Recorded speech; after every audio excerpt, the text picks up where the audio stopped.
Hello, everybody. This is Diana Bewaros, and this is episode number three, Women's Voices. And I have a very special guest all the way from New York, Liliana Maria.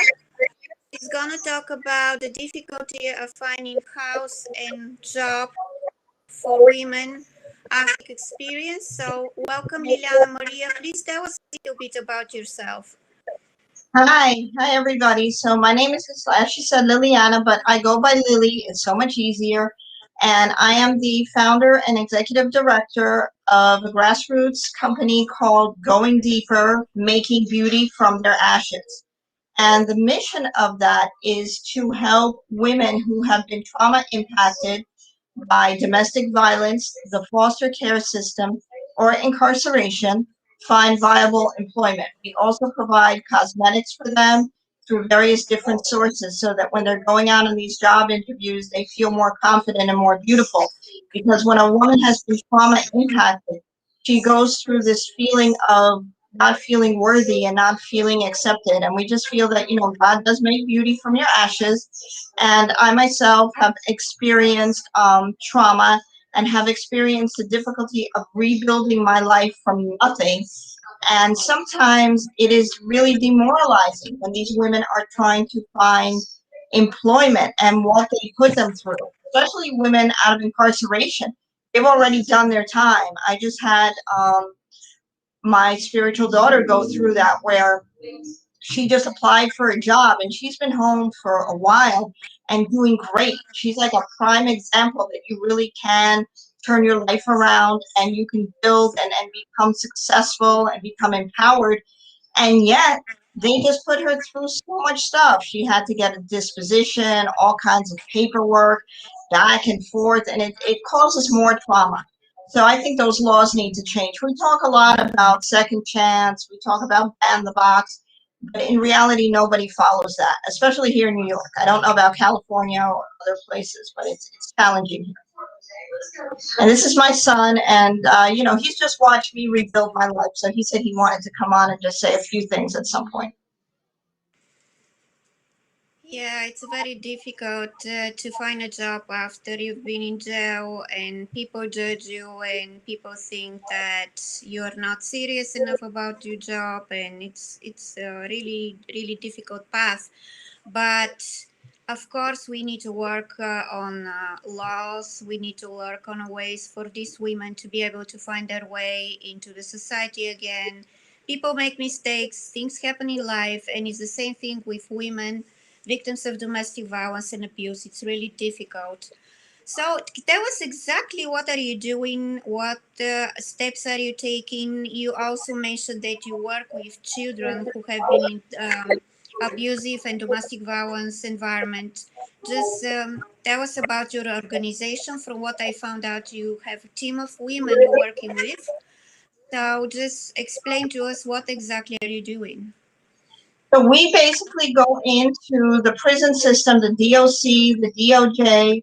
We go into the halfway house, domestic violence shelters, and we train these women on how to write a resume, how to conduct an interview, and how to answer the difficult questions, such as, have you ever been incarcerated? Or the women who are homeless because they don't really have an address. So we help them by giving out the organization address that they can use on their resume. We give them a letter of recommendation because oftentimes they have nobody. They have absolutely zero support system. And we, as I say, give out the cosmetics, clothing.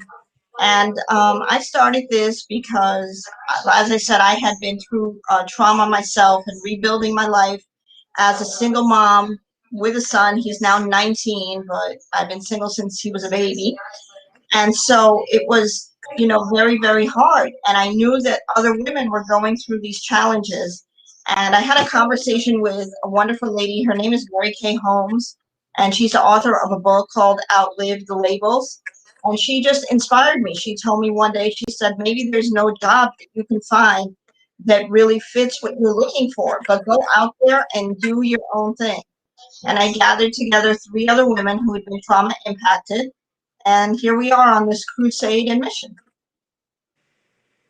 Good, very good for you. So, can you tell us exactly what are you teaching these women? How you preparing them to step into the society? I'm a Christian and I believe that God makes Jesus, they make all things new. And I believe that He makes no mistakes. There are no accidents. We're all worth something and we all have a purpose. And what I really am teaching them is self worth and self value by empowering them to know that they can rise. I feel like so many of these women, even the people who have been stuck in these situations, that they don't feel that they're worth something. If prior to incarceration you had an executive job, there's no reason why you should be at the counter at Wendy's right now. If you have the credentials, you can be anything that you want to be. Yeah, that's very true. That's very true. You just need to find the strength inside, and we as a Right. women are very powerful, and we can do whatever we want to do. The only thing we need to do is bring Believe in this yourself. power. Yeah, Right. exactly, and believe in ourselves, have faith in ourselves. Um, why did you decide to help women and children? Why did you concentrate on this work, this humanitarian work? What made you do that? I love children. I mean, ever since I was a little girl, when I was 13 years old, I started working as a peer mentor. I feel like it's a calling, it's something natural to me. And I just witnessed a lot of abuse that went on. Even in becoming a peer mentor, I used to go to the homes and I witnessed so much stuff. And children are just innocent and they need somebody who could stand up and be a voice for them. The news is filled with these stories now. Parents throwing their kids out the window. People don't know how to cope. And so I think that we need to show compassion and love towards God's most precious possession. My son has special needs, and I adopted him as a small baby, and we've been on this journey together ever since. Not always easy, but we do it. And I think that love conquers all, and that's what we have to put out there. And as far as women, like I said, I didn't have much support growing up. My parents were more about prestige. They never really understood my calling. So I understand what it's like to be alone and not have somebody behind you. So I want to be the person who supports and makes a difference. You want to say something? Not yet. Not yet, you said. Okay. Wherever he's ready, that's fine. Mhm. So, tell us how you approach the work when it comes with the children who had been into traumatic experience. What exactly is the first step you take towards their rehabilitation? And the main challenge is trust, and that's with children and with adults that have been trauma impacted. They have a very hard time trusting because of the experience. And oftentimes, like I said, it's the parents, the people who were put on this earth to care for them, who have breached that trust. So if they can't trust the main caregivers, it's impossible for them to really trust someone coming in from the outside. So, for me, it's always a gentleness and empathy, trying to put myself in the position that they're in, never to be pushy or critical or demanding, but just meet everybody where they are, especially little children, and help them step by step learn that you can be trusted and never betray that trust. If you make a promise, if you say, "From, I'm bringing you a cupcake," you bring the cupcake because you don't want them ever to question that you're a reliable person in their life. Yeah, that's the most important thing. That's the most important thing. It's really sad that so many children end up in a situation where, in very early age, where they don't feel loved, they don't feel like they can trust their parents. Nobody's interested in what they want to do in their life, uh, how they want to grow, and it's really difficult, very difficult. And I know a lot of children end up in a environment like this, which is really sad.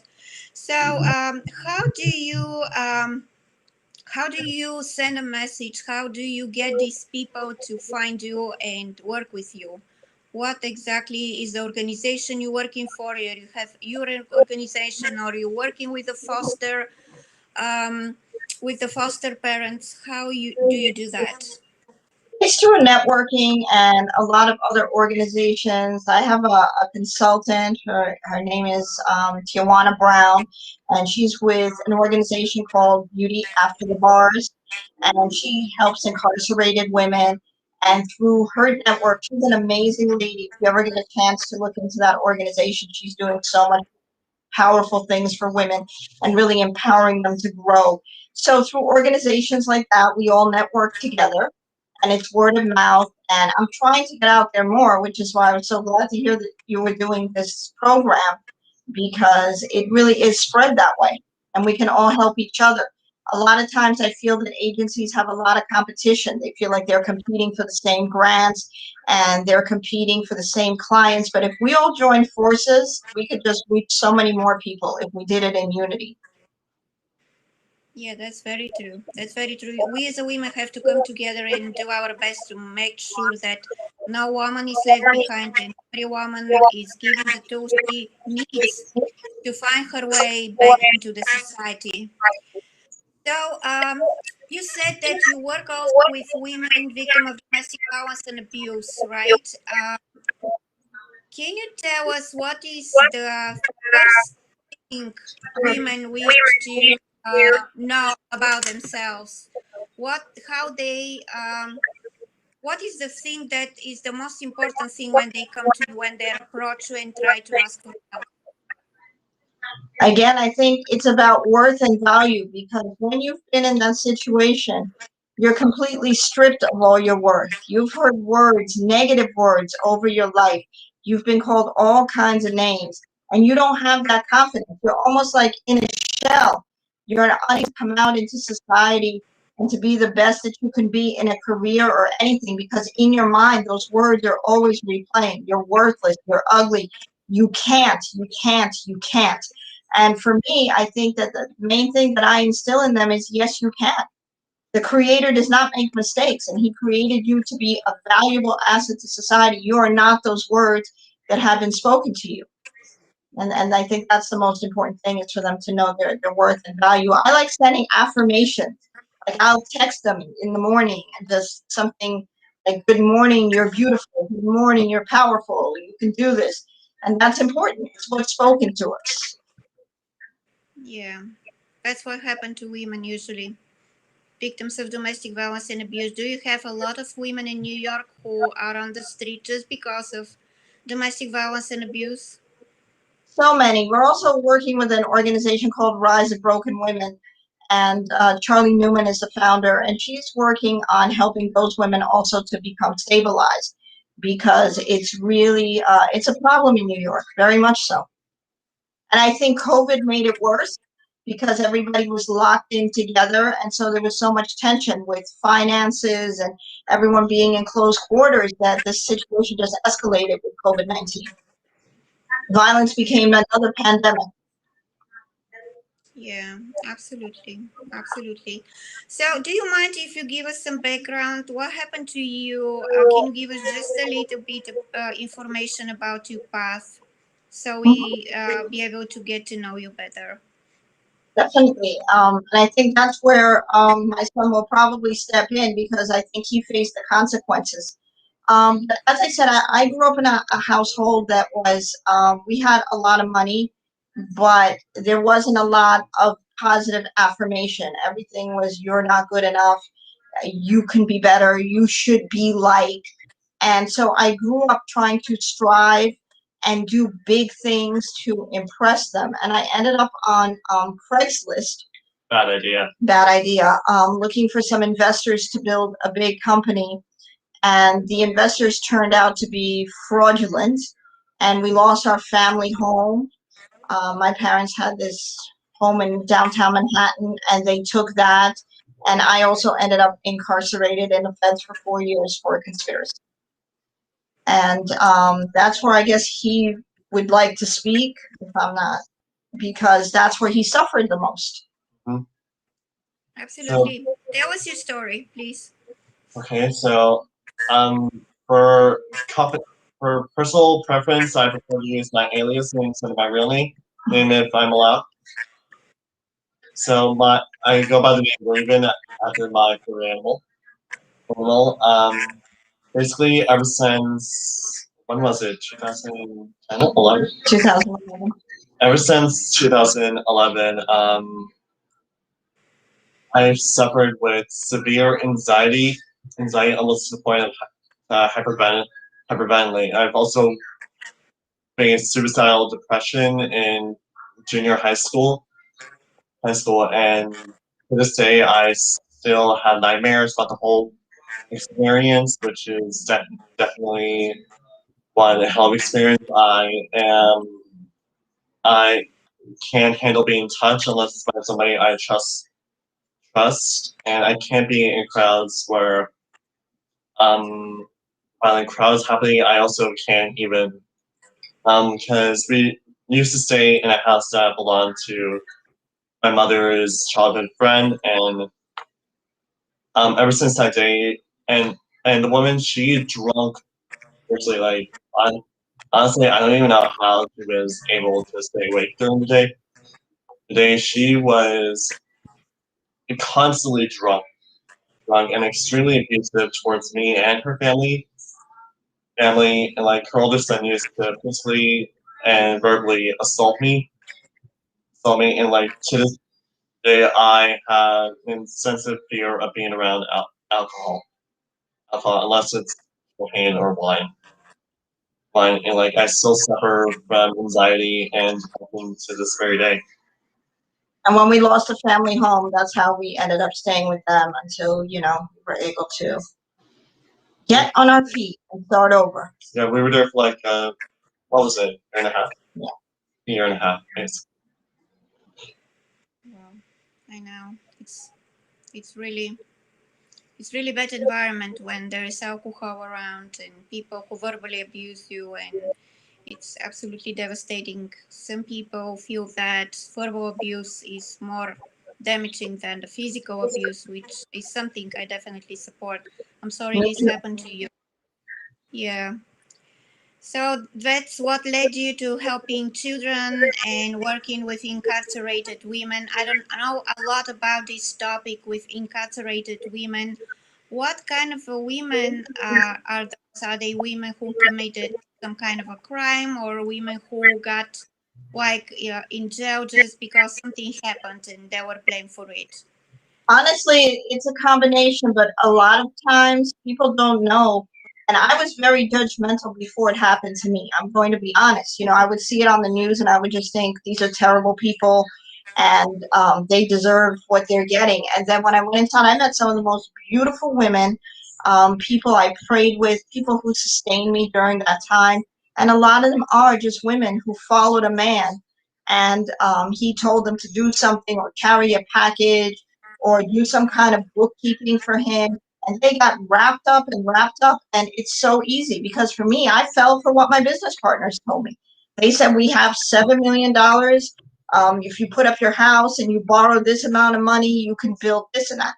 And I believed it. And you can so easily just get wrapped up. And in fact, there's one woman, her name is Yvonne Lopez Luke. She's doing catering now. And if anyone out there can support her business, it would be amazing. She's a wonderful cook. I met her in there. She's a great mom, a great grandmother. Things just, they happen. Another lady, Eliza Beth, she's a very talented artist who does portraits. And the same thing with her. She just got wrapped up. There's such a beauty. Like, I feel that God's treasured possessions are inside those walls. I met some of the most incredible women. And that's why it's so sad that we're not getting these second chances at jobs. They're looking at a paper. They're not looking at a person and the circumstances. And nobody asks you what happened or how did you end up like this. And a lot of times it is the trauma that does lead to the actions. And that's why I'd like to start with the preventive. If you can help somebody feel strong and empowered, they're not going to fall for the things that a lot of us fell for. Yeah, absolutely. It's very difficult for people to relate to your experience because they have never been in this experience. That's Right. why most of the time, yeah, People judge, they find it easy to judge you and to label you as a bad person without giving you the opportunity to show them who you are with your actions and explain to them what happened to you. They just don't want to listen to you, and it's really difficult to cope in the society when you go back into the society. And I don't have to tell you what how difficult it is, because you were in jail and you were a victim of people who were bad people, basically people who took advantage of you, and they used you basically and left you on the street, which comes to the next topic. That's why sometimes so many people end up on the street, because they end up in a situation like this. They're being used because of their good nature, because of who they are, and taken advantage of. And that's why they end up on the street. And that's why we need somebody. We need people who can come together and start helping these people who are on the street, and try to give them a second chance to find a home, to find a job, so they can start building life for themselves in the society. Absolutely. And people serve their time, and it shouldn't be a life sentence. It shouldn't, especially for something that was a mistake or poor judgment. But it's so hard. And then they want you to pay restitution, but you can't get a job. What this young lady just went through. And she's already been working, and she got cleared by the Justice Center. And yet they just put her through this whole thing, and it just reopens all your wounds.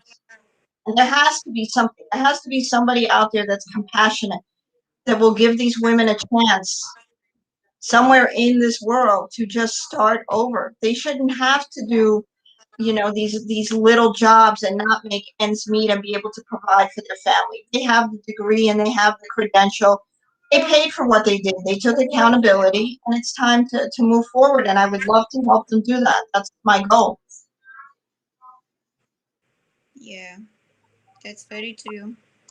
Can you give us an example for somebody, like tell us how they were able to build their life again, and something like successful story to give some hope for the women who are in this situation, and so they know what is the way to the society again and to clearing their name and their reputation. I mean, I have two women who come to mind, Clover Perez and Topeka K. Sam. They both came home and they started their own organization, very successful organization. And they were able to pick up and advocate for other women. I'm actually in the cohort for both women. We both have a cohort that is teaching us about how to come back out into society and empower ourselves. Topeka has a speakers bureau cohort, which I'm part of, which is why I guess, good at speaking now. And they really have made something out of their lives and become role models and influential women in society. So it is possible.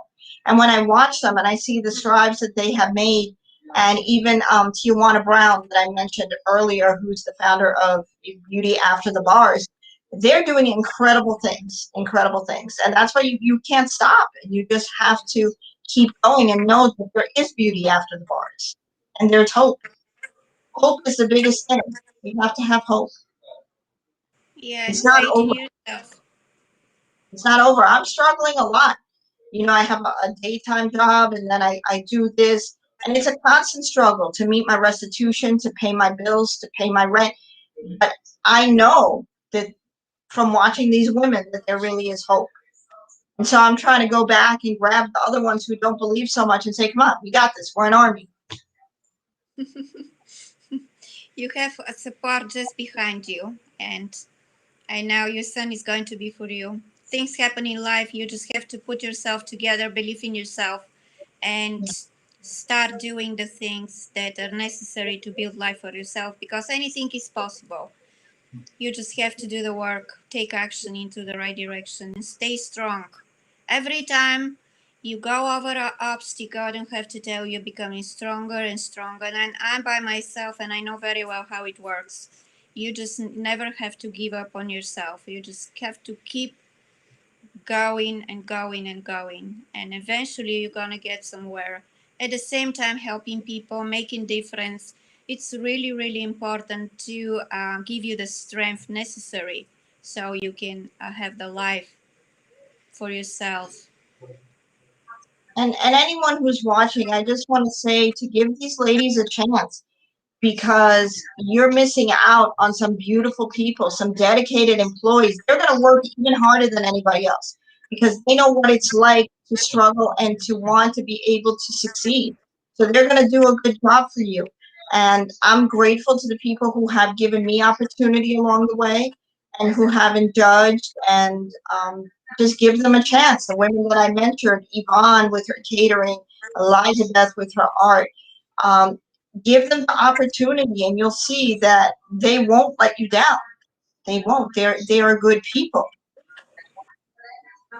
Yeah, good people make mistakes, but they Yes, don't have to yeah, pay for it for the rest of their life. we They definitely shouldn't don't. get. We Yeah, definitely don't. It happens, that's you very know. true. That's where the lessons are. You get caught up Definitely. with the wrong people, and here it is what happened. It doesn't mean that you're a bad person. Just things happen in life. You don't have control over the things that are happening around you most of the time. Exactly. Exactly. And anyone out there also who needs t-shirts, I have this great young lady. Her name is Candace Evans. She just made the t-shirts for our company. Look how pretty those are.